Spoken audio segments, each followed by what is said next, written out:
Well, the 4th of July is certainly a fun and exciting time for us, but as we just heard there with Gooby, it can be a really stressful time for our pets who are so jittery from the loud booms they run off. So local shelters tell us they see an uptick in calls from owners looking for their lost pets.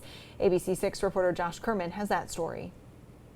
Fireworks can be a great way to spend your holiday, but if you're a pet owner, you probably know how stressful it can be for your furry friends. And local shelters tell us the days around the 4th of July are some of the busiest they see all year. But we're always, giving people the heads up when, you can predict certain stressors, whether it's thunderstorms on the way or it's fireworks. That's why we're always advocating microchipping your pet. DeSalvo says they received more calls than usual asking to keep an eye out for a missing pet. But according to Providence Animal Control, this was actually an easier week than they were expecting. So we had a handful of dogs that got out, but they've all been returned to owner.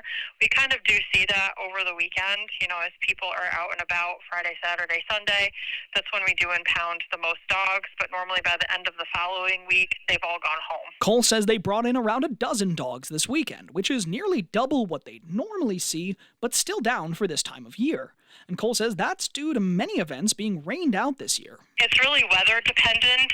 It was a little hot, and as you know, on the 4th of July, mostly rainy.